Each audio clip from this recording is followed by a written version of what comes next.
There were a few on the back. I don't know if they've already been taken, but we're going to continue our study about the seven churches in Revelation.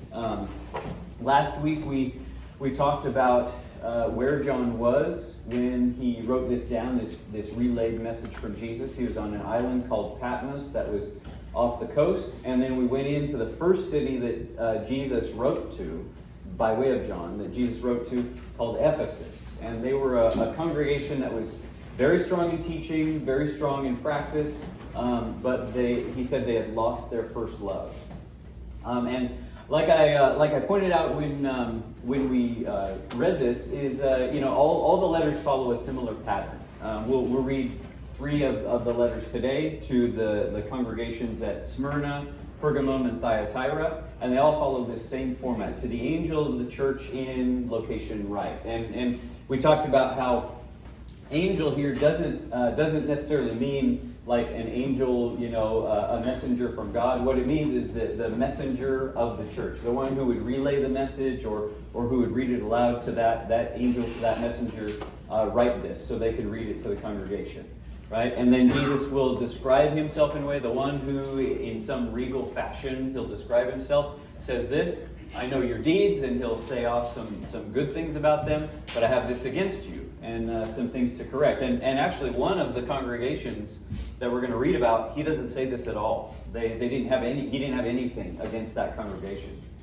And then Jesus concludes the letter with, he who has an ear, let him hear what the Spirit says to the churches. And then to him who overcomes, and he'll describe in some way that typically relates to persecution that the congregation in that city was undergoing, or a key element of the city. So we're going to go through three cities: Smyrna, Pergamum, and Thyatira. And just as a reminder, try not to get lost in the details. We're going to talk about a lot of the details of these cities, right? John is on Patmos. He wrote to Ephesus, and then we're going to talk about these three cities: Smyrna, Pergamum, and Thyatira.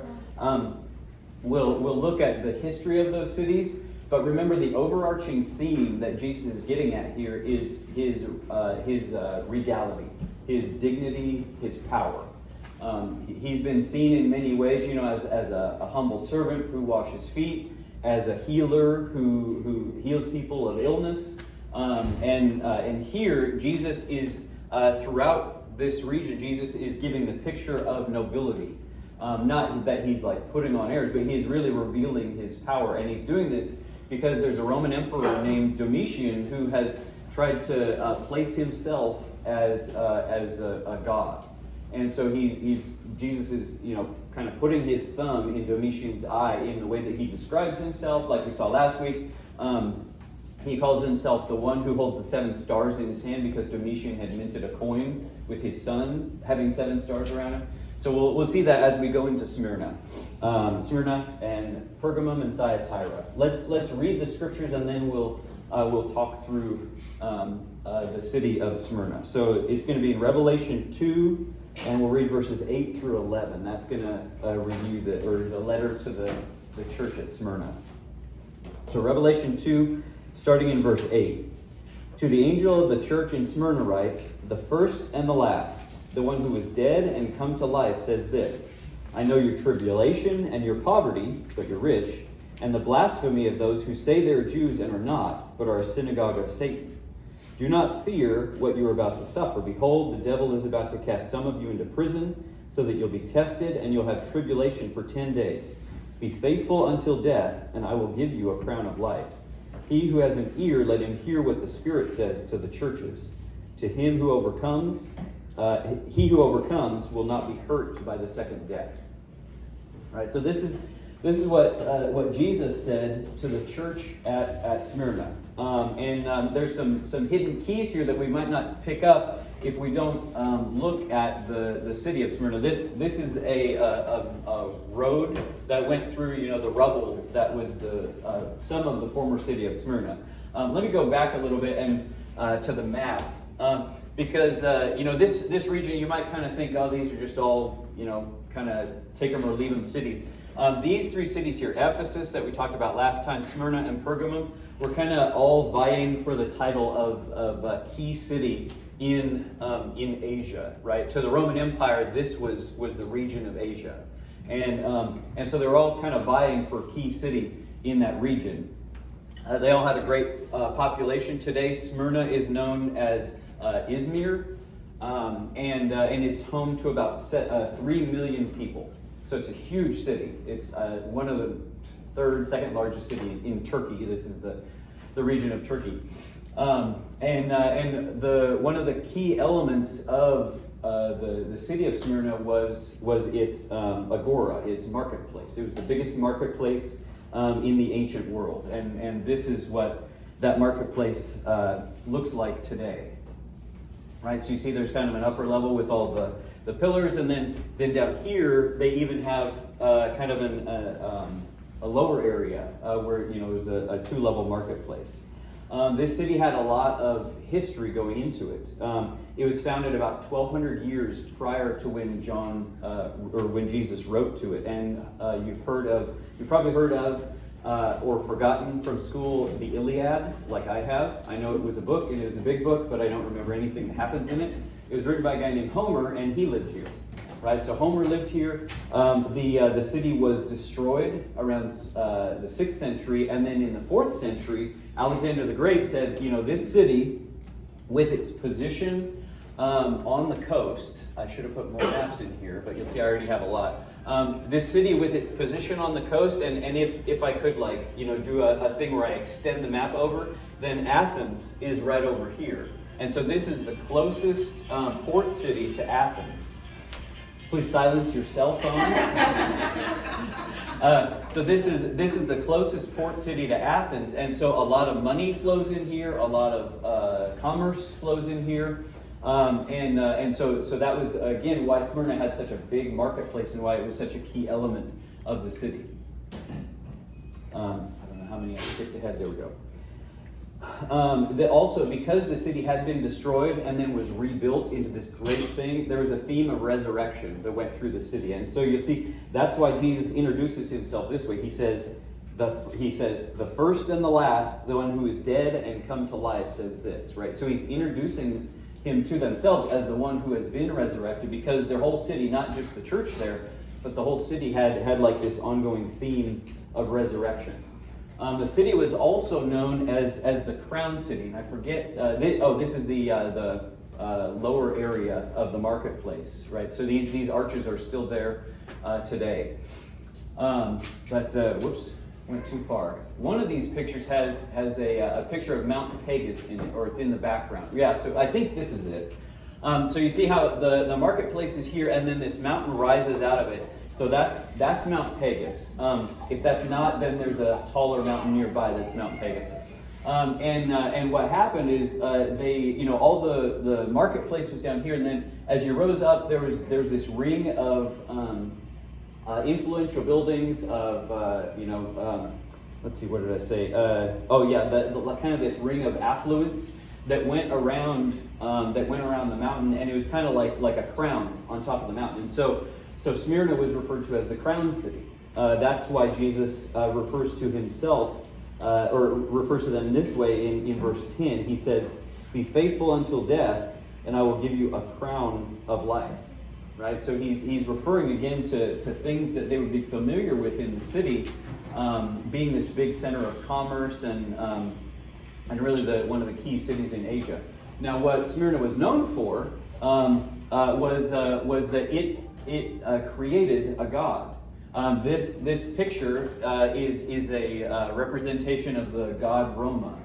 Roma was a manifestation of the Roman Empire as a god, and so Smyrna created this god, and it was minted on different coins. Like this is a denarius. So during the 1st and 2nd centuries, the denarius featured primarily Roma on the front, and then you'll see here it says Roma on the back, and usually there's something with fighting on the back of the coin, right? Because that's, I guess, what Rome was about. So Smyrna was responsible for promoting, and it's kind of the birthplace of the god Roma. And so this congregation is in an area where they have a lot of affluence around them. In this marketplace, let's go back to look at the marketplace, right? So imagine yourself as a Christian, and you've got a booth in here. If you're brave, you'll indicate that you are a Christian to your customers, and so your customers might walk by, right? Because they don't want to associate with Christians. So you might be excluded from selling. You might be excluded from buying in the biggest marketplace in the world, right? And so these Christians were really left out. They were excluded, similar to how Ephesus was, but even worse. I'm getting ahead of myself. So they're in the birthplace of the Roman Empire as a god, Roma. Let's see, what verses was I going to read? I'm trying to cut down the total number of verses since we're going through so many cities. But Smyrna was also known for its production of myrrh. Myrrh, I guess, comes from a few different plants. This is one of them, and I even forget the name of it. But the way that they would produce myrrh is they would cut the plant and the sap would ooze out. Like around here, there's pine trees. Anytime a pine tree gets cut, there's just sap everywhere, right? So myrrh was produced like that, and it's generated from the sap, and then to get the not flavor, perfume out of it, yes, you have to crush it again. And so there's this idea of crushing, right? And that again gets at the city's identity of being resurrection, right? Is being crushed, and it's kind of a picture of the congregation there, right? They're being crushed by the environment around them, but this fragrance is coming out, right? And so that's again links to how Jesus says he's the one who is dead and has come to life, right? He is like he's associating himself with the congregation, right? And so the congregation isn't part of the upper class. The congregation is probably considered a nuisance by the Roman Empire, and so Jesus says that they are poor, but they're rich, right? So he's referring to their physical wealth. He says in verse 9, "I know your tribulation and your poverty, but you're rich," right? So he's reminding them you're rich toward faith in God. Let's go over to 2 Corinthians chapter 8 and verse 9, right? And Jesus is identifying himself in a way that he himself has shown, right? Is he lived poor though rich, right? And so he can relate to the congregation there in that way. 2 Corinthians chapter 8 and verse 9 says, "For you know the grace of our Lord Jesus Christ, that though he was rich, yet for your sake he became poor, so that you through his poverty might become rich." Right? I think that's a verse that would really resonate with this congregation at Smyrna that was being crushed and persecuted for the sake of their Christianity. Now, one of the reasons they would be persecuted is hinted at in verse 9. Back to Revelation 2. Verse 9 of Revelation 2, he says, "I know your tribulation and your poverty, but you're rich, and the blasphemy by those who say they are Jews and are not, but are a synagogue of Satan." That's pretty strong language. What Jesus is saying there is, these people would proclaim to be Jews, but then they would associate themselves with the gods of that time. They would not make it clear that the one and only God. And so he says, "Do not fear what you're about to suffer. Behold, the devil is about to cast some of you into prison, so that you'll be tested, and you'll have tribulation for 10 days. And then notice he says, "Be faithful until death." So he talks about their persecution, but he says, this will result in death for some of you, or he at least implies that. Now, Christians were in a spot in the Roman Empire. Jews had been given a special exemption, where everyone needed to worship Caesar as Lord, and in this case, Caesar is Domitian. They needed to worship Caesar as Lord, and the Jews got a special exemption from that. They said, no, we can't say that. They were too plentiful in the region, and so they got a special exemption that said, okay, everybody except the Jews has to acknowledge Caesar as Lord. And so Christians messed up that system, right? Because Christians were thought of initially as an offshoot of Judaism, but then when they started to distinguish themselves, Jews wanted to distance themselves from Christians because they said, hey, Christians are saying Jesus is Lord, and they're going to bring problems upon us they're going to bring peril upon us because Caesar is going to come down and he's going to take away our special privilege. And so that's where some of the animosity and fighting between Jews toward Christians came from, is that they were scared that Caesar would come in and take away their special privilege. Okay, so let's talk about the suffering that they underwent. Polycarp, who you may have heard of before, was an elder at Smyrna. And so going back to this idea of myrrh, which was used for newborn babies, it was used for embalming bodies, so I forgot to link that before to resurrection. So Polycarp was linked to this idea of resurrection, of suffering, because he was killed in AD 156, right? So about I think it's 60 or 70 years after this letter was written to the church at Smyrna, he was actually killed, like Jesus said, where Jesus said, "Do not fear that what you're about to suffer. The devil is about to cast some of you into prison, so you'll be tested. You'll have tribulation for 10 days. That may be an abstract reference, or it may be a reference to like this 10-year span when Christians were persecuted in the 4th century. And then he says, "Be faithful until death." And that was something that Polycarp, the elder at Smyrna, was asked to undergo because he was martyred for being a Christian. Polycarp has a direct reference, or a direct link to John. He was taught by John, right? So when John is then writing this letter to the church at Smyrna, he's writing to the congregation where one of his students is going to go and eventually be persecuted for being a Christian. Okay, so trying to get through this without boring everyone, but also relaying all the information that I think is relevant. Let's move on to Pergamum, right? So we talked about Smyrna, a key city that is dealing heavily in commerce, where the church again didn't have any. Jesus didn't say, "But I have this against you." So let's move about, I think, 60 miles north to Pergamum, and what we'll see here is it's a little bit of a different story, a little bit of a different view of the congregation. Pergamum was known for a lot of things. It, again, was vying for that key city of Asia Minor, or of Asia. And it was an inland city, or it was slightly inland, and so it's competing with Ephesus and Smyrna for key city in the region. It had this 10,000 seat theater. If you want to see what the cheap seats look like, this is the perspective on that theater, right? So it shows, and this is a theater with no microphones, obviously, speakers, right? So this could seat 10,000 people, and apparently you could still hear what the people were saying, or at least see it. They had a lot of idolatry in the city, and that's kind of a common theme that we'll see in many of these cities. But Pergamum was actually known for idolatry. Like today, you might travel to New York City if you want to see like the center of finance. You might travel to Washington, D.C. if you want to see the center of history.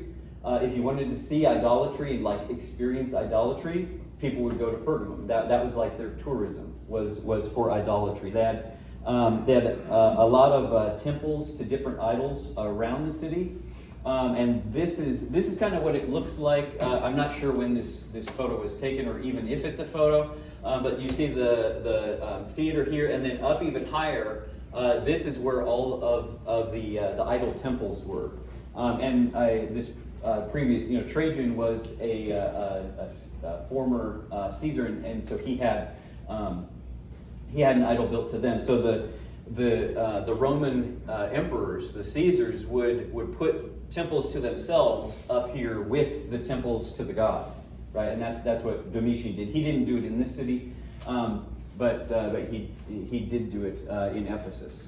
So this is a picture that someone did in 1882, and it says the Acropolis of Pergamum. Or of Pergamus, Pergamum, they're all kind of referring to the same thing. And so what you'll see here is this is the Acropolis, the top of that mountain, and this is where all those idol temples were. This here is an altar that was made to Zeus and Athena, because Pergamum had been given some victory in battle, and so they attributed that to Zeus and Athena, and so they had an altar here where they would burn sacrifices to those gods. One of those sacrifices was an elder at Pergamum. His name was Antipas, and he was sacrificed on this altar for being a Christian about, I think it was about 20 years prior to John writing this letter. All right, so think about being a Christian in an environment like that where one of your elders was sacrificed on an altar where people will come to visit, right? They come out of town to visit this, right? These are all other temples to gods or Roman emperors. Now, if you thought that was creepy, wait till you see this. You can still go visit that altar. This is the altar, or a portion of it, that is located in Germany. It was brought there in the 30s. You can make whatever associations you want to, but Germany in the 30s and this throne. But we'll see. Oh, I didn't read the verses yet. Let's do that. We'll see why this is so relevant to what Jesus writes to Pergamum. Revelation 2, verse 12. To the angel of the church in Pergamum write, the one who has the sharp two-edged sword says this, I know where you dwell, where Satan's throne is. Spoiler alert, I think it's this.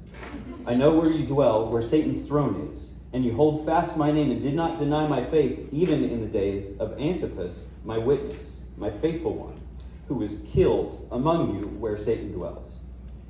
But I have a few things against you, because you have some who hold to the teaching of Balaam, who kept teaching Balak to put a stumbling block before the sons of Israel, to eat things sacrificed to idols, and to commit acts of immorality. So you also have some who in the same way hold the teaching of the Nicolaitans. Therefore repent, or else I'm coming to you quickly, and I will make war with them with the sword of my mouth. He who has an ear, let him hear what the Spirit says to the churches. To him who overcomes, to him I will give some of the hidden manna, and I will give him a white stone, and a new name written on the stone which no one knows but he who receives it. So, like I said, I believe this is what Jesus is referring to when he says the throne where Satan dwells, or where he says Satan's throne is. The reason why is this is an altar to Zeus. We see elsewhere in the scriptures that Jesus refers to the gods as demons. And so Zeus being ruler of the gods, that would make an equivalency then that Zeus is the ruler of demons, which would be Satan, right? So an altar to Zeus could be interpreted as an altar to Satan, right? And then with the elder of the church being killed there on that altar, I think that makes a lot of sense, right? And like I said, this is still something you can go visit in person today. Pergamum, that wasn't all that was there, right? It wasn't just a bunch of idolatry up on a hill. They also had a link to healing today, right? And so you may be familiar with these symbols, and you might not have ever noticed, like I never noticed, is why are there snakes wrapped around a stick on like medical stuff, right? And doctors, you'll typically see this here today. The World Health Organization has a symbol like this on the front, and on the front of their logo. This snake wrapped around a stick actually comes from a god that had a temple in Pergamum.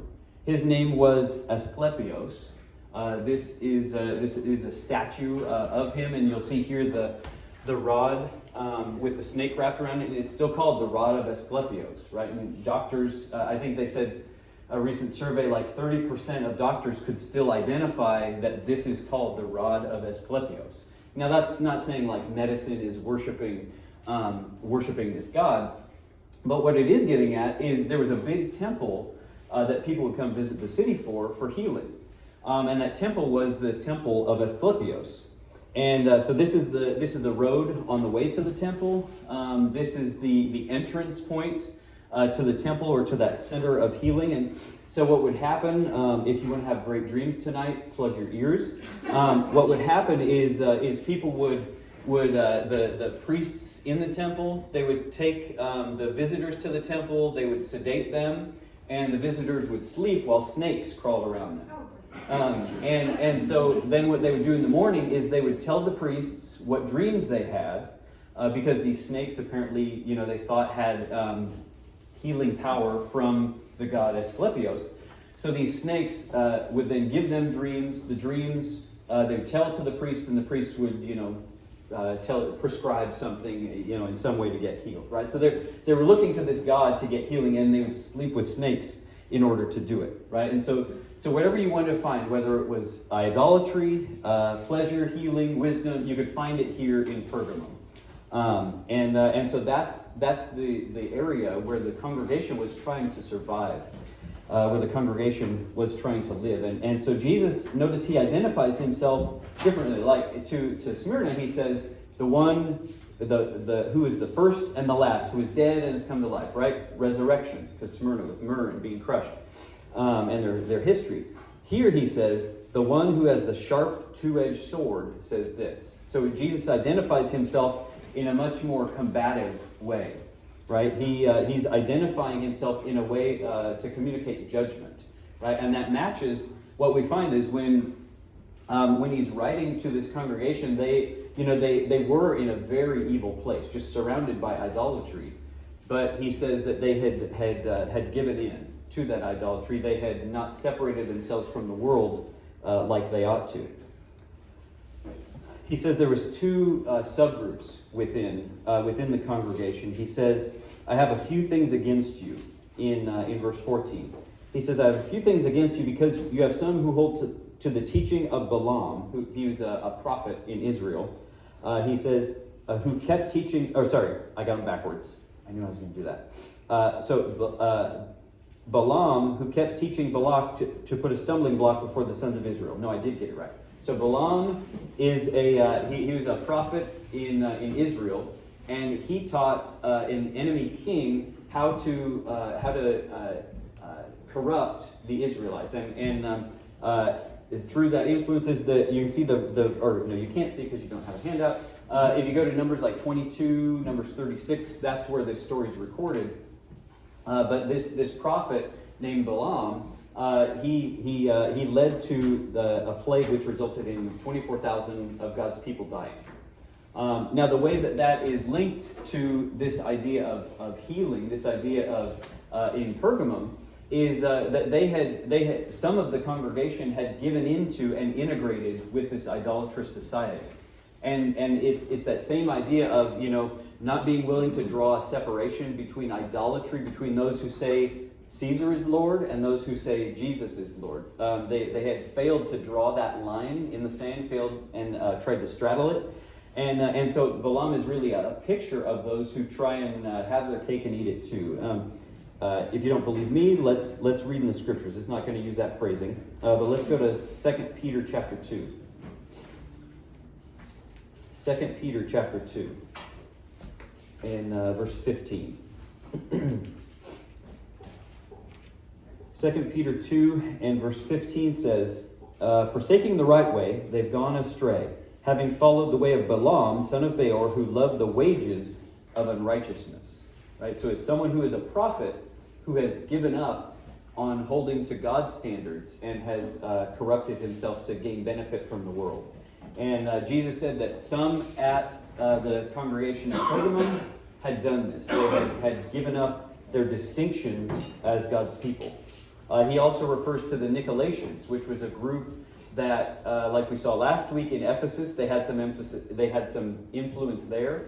The Nicolaitans were people who claimed it's not about what you do, it's about how you feel. And so they would go and commit sexual immorality to show God's grace, or sexual immorality to promote God's grace. And so the Nicolaitans had an influence here in Pergamum as well, Jesus says. And so really, I think, maybe this verse already popped in your head. Let's go to Romans chapter 12. I think this is a verse that speaks well to the congregation at Pergamum, who, undoubtedly was surrounded with idolatry, was surrounded with evil, right? One of their elders had been killed on an altar that people came to the city to visit, right? So I'm not discounting that it was very, very difficult, but Jesus says that some of them had integrated too much with society, had crossed the line too much. And so in Romans chapter 12, verse 1. Therefore I urge you, brethren, by the mercies of God, to present your bodies a living and holy sacrifice, acceptable to God, which is your spiritual service of worship. Right? You could almost picture him giving this message to the church at Pergamum. And do not be conformed to this world, but be transformed by the renewing of your mind, so that you may prove what the will of God is, that which is good and acceptable and perfect. That's what the church at Pergamum had failed to do. And he refers to those who had kept up. He says, he who has an ear, let him hear what the Spirit says to the churches, back in Revelation 2. To him who overcomes, I will give him some of the hidden manna. I will give him a white stone and a new name written on the stone, which no one knows but he who receives it. Right? So he may be referring to a stone like this. He may be referring to small stones that they would give for garden parties as like your ticket to enter the party. Right? These are people who are excluded from daily life, whose history of being persecuted is on display for visitors of the city. So he says to you, I will give you a white stone, right? I will invite you into the kingdom. You will no longer be excluded. You will be my people, right? But to do that, they had to overcome. They had to be those who stand by Jesus as Lord rather than Caesar as Lord. Okay, so let's talk about the third city, Thyatira. Right, so we've got the port cities of Ephesus, Smyrna, and then slightly inland Pergamum. Right, so we have a city of commerce, where a city of idolatry, where Satan's throne is, and then Thyatira is kind of an afterthought. Thyatira isn't a major city. There's not a lot of it left, so I don't have a lot of pictures. If that's what was keeping you awake, you might be disappointed.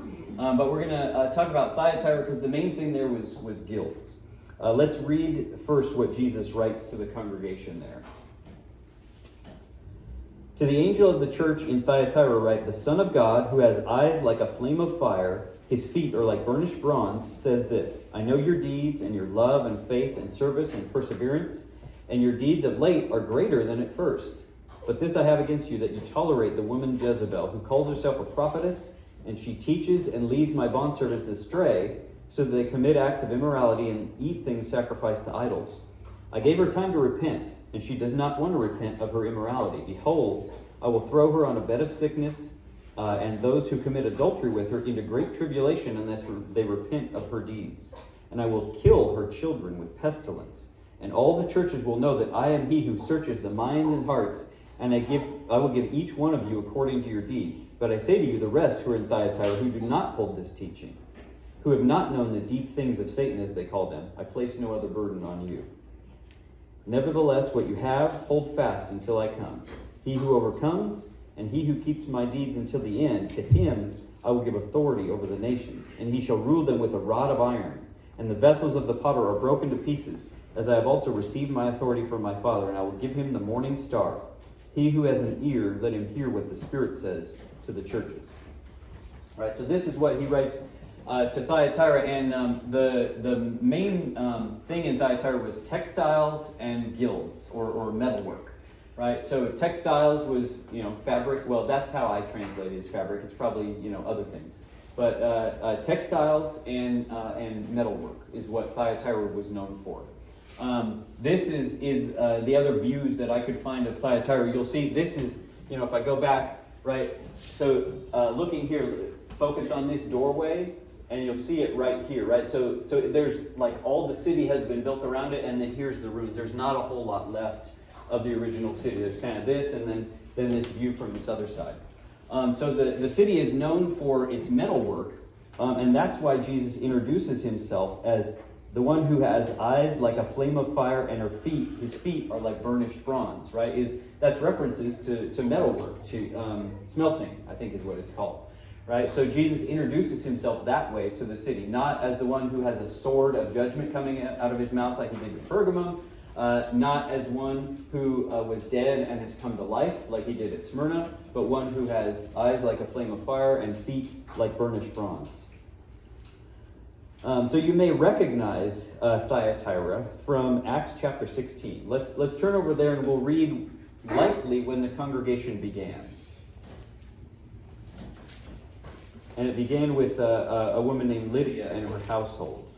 Acts chapter 16, and we'll read verses 14 and 15. And this gets at the textiles that were produced in Thyatira. So Acts chapter 16, starting in verse 14, says, "A woman named Lydia from the city of Thyatira, a seller of purple fabrics, a worshiper of God, was listening.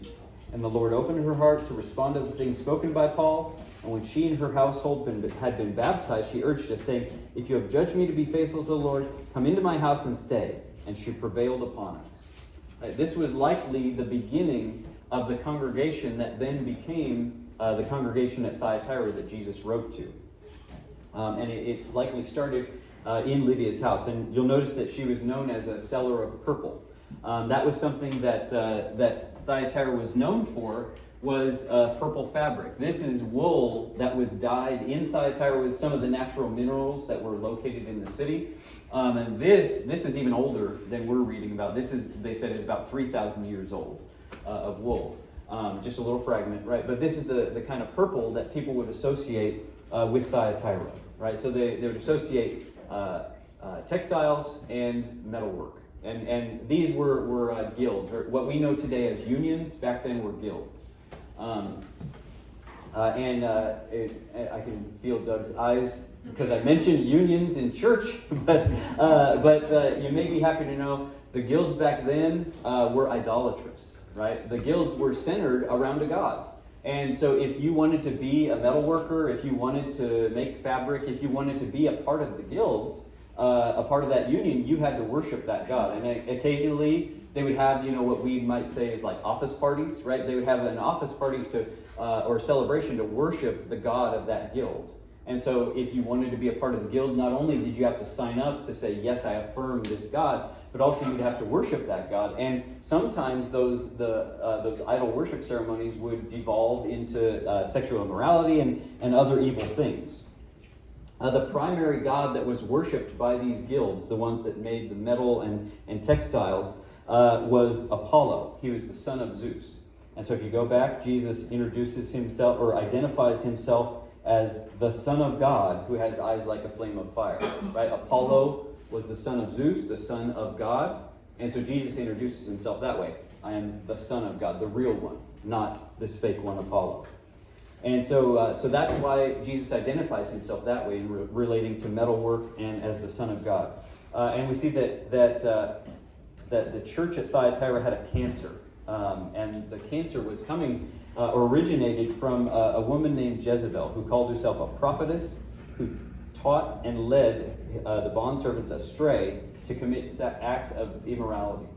Right? And so we don't know specifically what Jezebel was teaching, but we know that she was likely teaching things that would lead them into idolatry, things that were harmful for the congregation. And even in a situation like that, Jesus shows grace, because he says in verse 21, "I gave her time to repent." Right? Someone who's trying to lead the congregation into idolatry, he still gives somebody like that time to repent.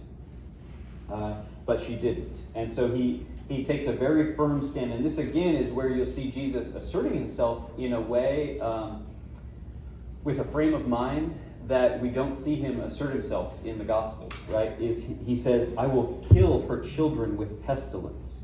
Right? He says,